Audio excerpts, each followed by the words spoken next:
Ash from Deluxe City. Baggers, watch out, can't beat me. Looking for trouble? Better not lie. I'm a cool dude, pretty fly for an Asian guy. Sup, I'm Ash from Deluxe City. Baggers, watch out, can't beat me. Yeah. Looking for trouble? Better not lie. I'm a cool dude, pretty fly for an Asian guy. What? Shit, how loud is this thing even? City. Baggers, watch out, can't It's shocking. beat me. He feels the Looking for entire trouble? restricting Better not the lie. I'm a present cool quiet dude, that pretty has fly for settled. an Asian guy. Soon enough, heads begin to turn in search of the source, mine included. My eyes start around the small crowd before zeroing in the one lone figure crouched behind the small group of old people checking out the decorous moment. Is he here? Looking for trouble? Better not lie. I'm a cool dude, pretty fly for an Asian guy. He's, oh boy, he's facing away from me, fumbling with something in his hand. Looking for trouble? Better not lie. But I I'm a don't need cool to see his face pretty know fly whose bag for an it is. Asian guy. Oh, I recognize that dumb Parker anywhere. Without bothering to end the call, I marched over him. After what happened today, I'm really not in the mood to deal with this. Of all the times to... Ashton Frey! What happened next is something I surely regret later for having not recorded. Ah! He jumps. He jumps, lets out an undignified yelp, followed by his phone slipping out from his grip. It bounces from one hand to the other in this poor attempt to catch it before ultimately falling flat on the floor with a resounding clack. I kind of feel sorry for the phone and the floor. But it's not every day that you can catch someone like Ash off guard and get a reaction. Damn his stupid detective senses. I'll take every ounce of victory I can get, no matter how small. An awkward pause passes between us. A blink, a cough, he makes a face, and then, in a too quick motion, he ducks and retrieves his abused gadget while a grin threatens to break out from my lips. He doesn't meet my eyes when he stridens, but a flush has crept up his neck and cheeks. In another universe where we have known each other for 5 years and suffering through his teasing is not a day-to-day occurrence, chances are I'll find that adorable. Endearing even. Unfortunately, this is not that kind of word. The way things are, I am already content to see him out of his normally collected disposition. Hello to you too, scaredy cat. I could stand to be greeted like a normal person, you know. What? And miss that look on your face? No way. Oh man, I should have taken a picture. I am so honored you find this funny. Is that how you treat your guests? I think I need to talk to your supervisor. Talk to yourself. You aren't even a guest here. What are you doing here in the first place? For a moment, it looks like a cat that swallowed a canary. Suddenly, checking every nook and cranny in his phone for any damage or scratches seems to be a more interesting activity than explaining himself. Ash? I could be looking to buy a house. A mansion? Yeah, why not? Did you see the view outside? It doesn't look haunted to me at all. He's messing with me. Ashton, I am not in the mood. What are you doing here? He chances a glimpse at some point behind me. The parlor. Curious, I follow his gaze, but before I can figure out what has caught his attention, he places a hand on my shoulder and turns me back to face I just him. finished working on something earlier than expected, so I dropped by. I still don't see how his work has anything to do with why he's here. At my confused look, he drops the hand resting on my arm, like he has touched something particularly hot, and casually rubs the back of his neck. And I said I'll see if I can pick you up. Turns out I can. Free time and all. How convenient! So here I am. Figured you'd still be busy, and so I roamed around for a while. Oh, you should have mentioned that sooner. I was about to throw you out. Throw me? Hey, I was given a pamphlet. I think that makes me a legitimate client at least. We have a mandatory sign-in sheets for clients, Ash. I didn't see your name on it. Shit. And you can't just roam around because it says open house. Normal people actually follow an etiquette here. Right, okay. I think I'll just go ahead and... No, wait. I wasn't really going to throw you out. Rose said... Never mind. I was just about to leave anyway. Wait, what? Now?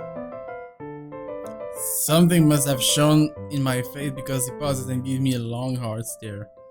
Sometimes I forget how easy reading people is for Ash, given how he often looks as if everything around him is a chore. I avoid his eyes, hoping he'll drop off the subject and won't ask any more questions. The last thing I want is to tell him what happened, especially the part about the letter. In fact, he's the last person I'll ever think about telling it to, if I can help it. Sure is a dependable guy, God knows how many times he's helped me, even without me asking for it. But stuff like ghosts and the supernatural, you'll never believe those, even if he hears it from a friend, except maybe if it's Becca. On a good day, the most harmless thing he'll do is give you a detailed explanation of why those things have no chance of ever being real. At worst, he's insufferable. He'll poke fun at you at every single chance he'll get. Asshole. What did I ever do to him? He never does that to Becca or Zach. I can already imagine how things would go down the moment I spill a word of what I saw in the attic. Nope, over my dead body. Before it catches his attention, I shove the letter that lapsed in my hand deep into my What's bag. wrong? Nothing. Let's just go. Doesn't look like a nothing to me. We still have Zach's movie tonight, remember? It's still early. And didn't you say your shift will end around 5 or 6? What about... Hey, Isabella, wait up! She's gone. A rush of air greets me as soon as the main door opens. Not the usual autumn draft, but still a welcome change from the stifling atmosphere inside the mansion. Ash's footsteps are quick behind me, the soles of his shoes stumbling hard against the polished concrete in the awkward cadence as he rushes to catch up. He calls out once, twice. The mansion still looms in the background. Whispers calling me back, shadows beckoning.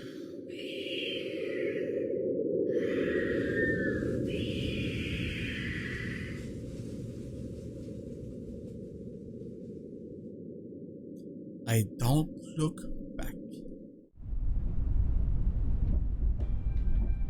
We spend the ride back to Luke's Point City in a relatively quiet manner, with only the radio's disjointed hum in the background filling the silence. Occasionally, Ash will reach out to fiddle with it until the signal settles or it's on a respectable volume, but otherwise it does not say anything. Neither do I. However, if the furtive glances he's been sending my way is a sign, I know that something has been itching to ask since we left the mansion. I keep my eyes trained on the passing scenery outside, in the small hope that my fiend disinterest will dissuade him. Here.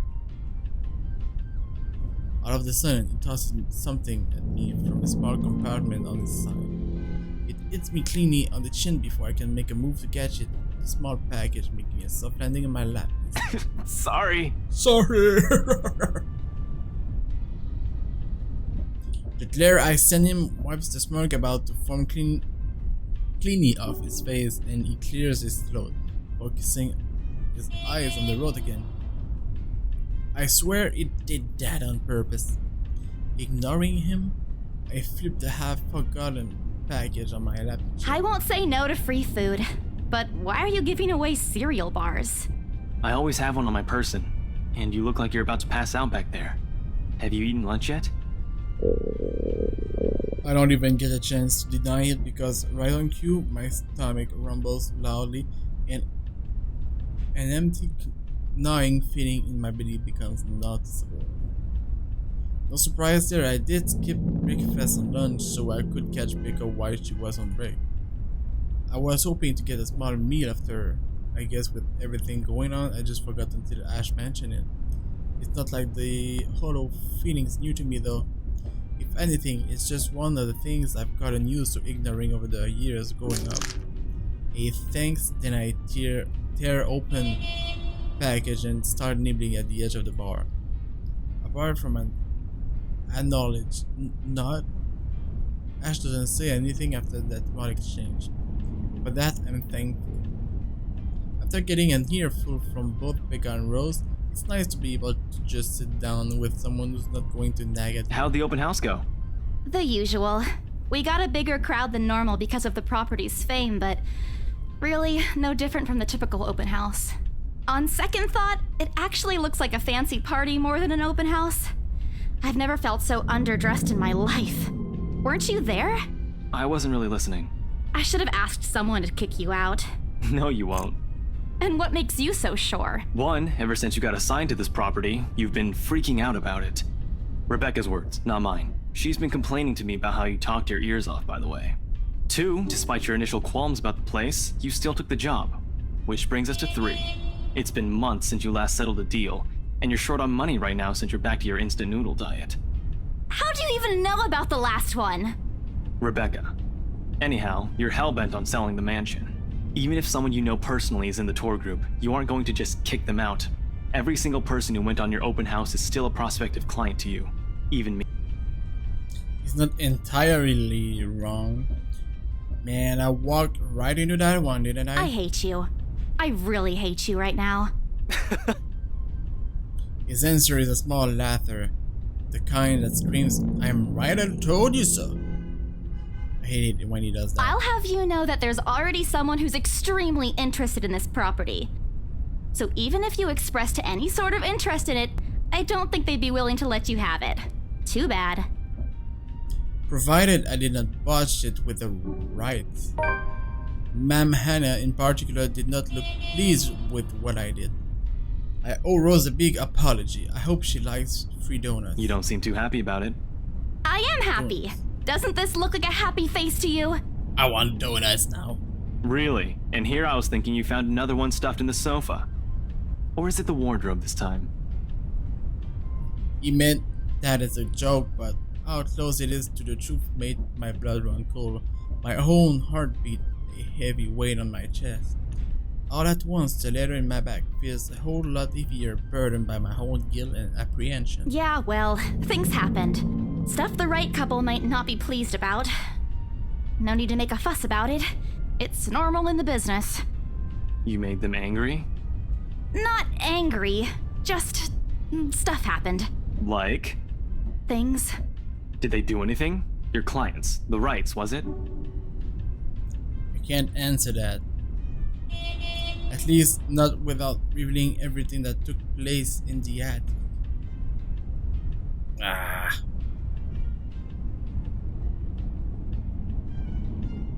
Let's not lie to him, I guess. You keep asking me about my work, yet you haven't said a single word about yours. That's not fair. Both you and Zach have literally disappeared off the face of the earth. And over-exaggeration by changing the subject to something else is still better than outright lying to him. Besides, it never works with him. I'm not sure if it's because I'm just bad at it or because he's just really very good at his job. He does not answer immediately, only momentarily shifting a glance over me and returning it back to the road when he has to make a sharp turn. Outside, the sun has already started its descent, casting a vibrant orange glow on the tall buildings. I wonder how long before we reach the venue for Zach's film. Checking the street signs outside, it appears Ash has taken the longer route. Odd, but he's probably trying to avoid the rush hour traffic. Didn't we just talk a week ago over chat? That's different. Linking your awful memes in the group chat box every morning isn't exactly a conversation. Excuse me, I don't hear you calling them awful while you're laughing at all of them. Shut up! And you aren't answering my question. That earns him a soft punch to his own. I did laugh at them, but I'm not going to give him the satisfaction of knowing that I find most of them funny. It will only make his head bigger, stupid hat. Alright, lay off on the abuse. Remember that case I mentioned before? We've been trying to pin the bastard down, but it required more work than we anticipated. The guy's slippery like that. We got some... Shit. He slipped. He recounts what he's been doing in the time we haven't seen each other. his usual work, the occasional small investigation, and the big case is being